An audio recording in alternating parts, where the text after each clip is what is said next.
하나님의 말씀은 로마서 11장 28절에서 32절 말씀입니다.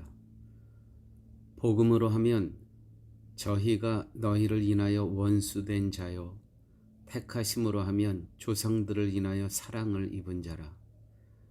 하나님의 은사와 부르심에는 후회하심이 없느니라. 너희가 전에 하나님께 순종치 아니하더니 이스라엘의 순종치 아니함으로 이제 긍휼을 입었는지라. 이와 같이 이 사람들이 순종치 아니하니 이는 너희에게 베푸시는 긍휼로 이제 저희도 긍휼을 얻게 하려 하심이니라.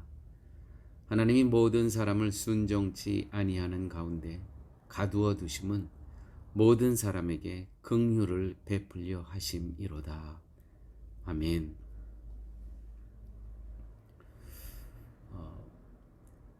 이스라엘을 복음 안에서 생각해 보면 이스라엘은 하나님의 진노의 대상, 원수된 자요, 이렇게 기록되어 있죠. 하나님의 진노의 대상임이 드러나지만 하나님의 택하심과 관련지어 생각한다면 이스라엘은 하나님의 약속을 받은 조상들 때문에 하나님의 사랑을 받은 자들이라는 뜻입니다.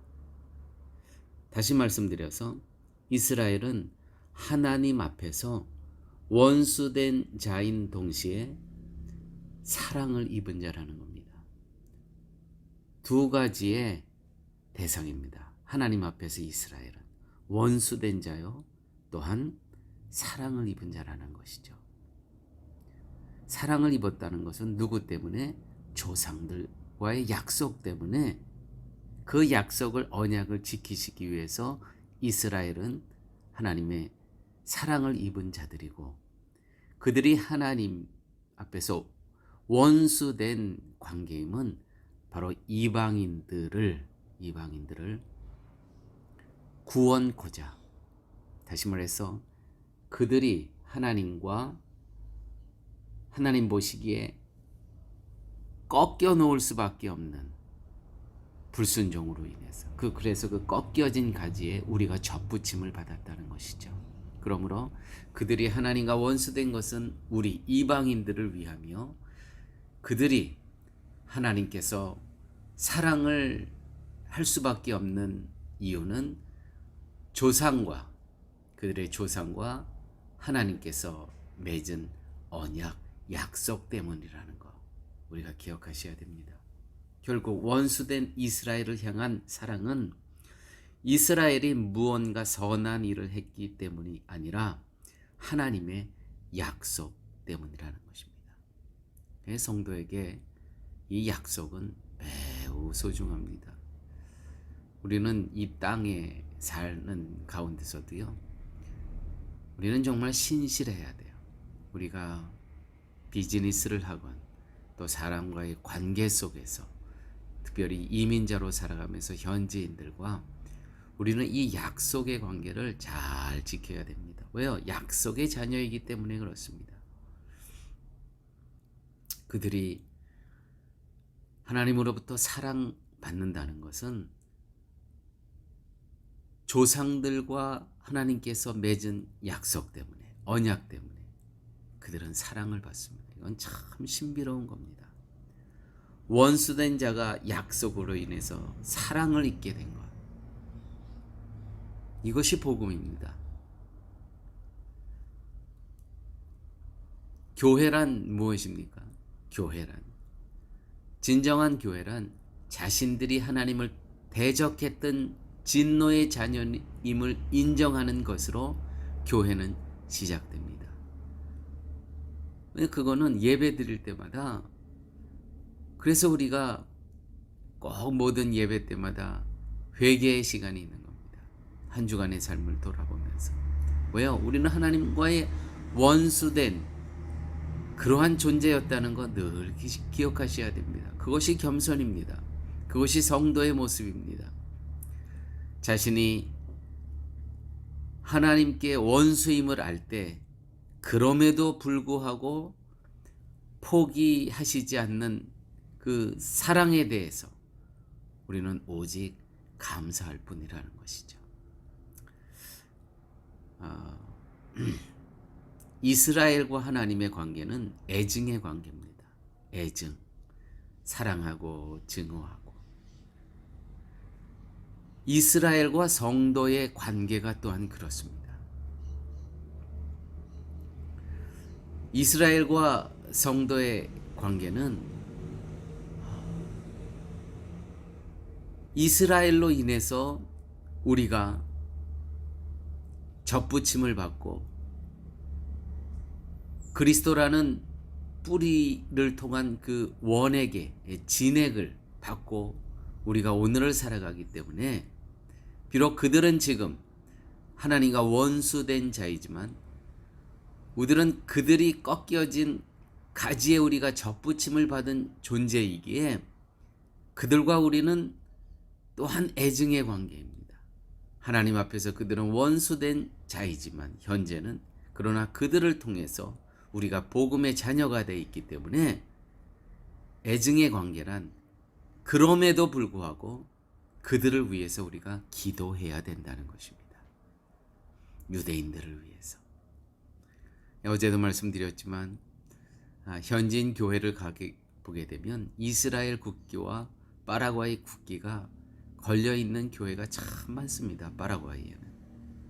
이유가 바로 이것입니다. 애증의 관계라는 것이죠.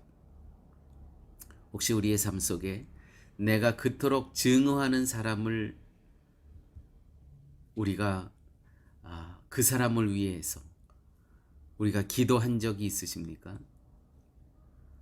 이 애증의 관계가 있는 겁니다. 그러나 기억하셔야 될 것은 예수님은 내가 그토록 증오하는 그 사람을 위해서도 십자가 지셨다는 것이죠. 내가 어떤 사람을 그렇게 미워하고 증오합니까?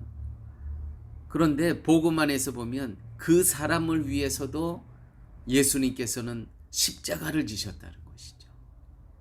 그러므로 그 사람을 위해서 내가 그토록 증오하는 그 사람을 위해서 내가 그 영혼을 위해서 기도해야 되는 것이 옳은 겁니다. 이것이 복음 안에서의 성도의 살아가는 모습입니다. 29절 말씀에 이렇게 기록되어 있습니다. 하나님의 은사와 부르심에는 후회하심이 없느니라. 하나님의 은사와 은혜의 선물과 하나님께서 예정 가운데 택하신 그 부르심에는 후회하심이 없느니라.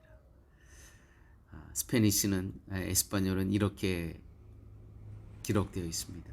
Dios no da regalos. 하나님은 선물을 주시지 않는데요. 은사를 주시지 않는데요. Para luego quitarlos. 주었다가 뺏기 위해서 선물을 주시지 않는다. 우리에게 은사를 또 구원을 허락하여 주셨습니다. 다시 뺏기 위해서 주신 것이 아니라는 것이죠. 또한 ni se olvida, 잊지도 않으신다는 거예요. De las personas que ha predestinado.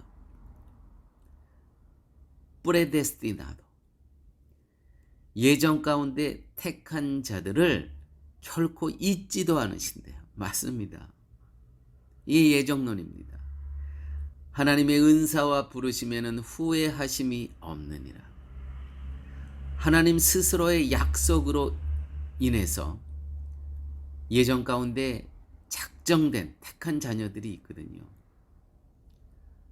하나님께서는요, 택한 자들을 결코 버리시거나 잊으시는 일이 없다는 것이죠. 그래서 구원은 취소되지 않는다 라고 하는 겁니다. 이 말씀을 근거로 해서. 믿음이란 우리를 순종하는 인간으로 만드는 것이 아니라 우리 자신이 순종치 않은 인간이며 원수임을 깨닫게 하고 우리 대신 순종하시고 죽으신 그리스도를 믿게 하는 것. 이것이 믿음입니다. 이 믿음의 성도들이야말로 하나님의 긍휼에 대해서 눈이 뜨인 자들입니다. 순종치 않았음에도 불구하고 하나님의 사랑과 긍휼을 입었음을 깨달은 자들, 이들이 성도며 택하심을 받은 자들입니다. 할렐루야. 아버지 하나님 감사합니다. 오늘 말씀 가운데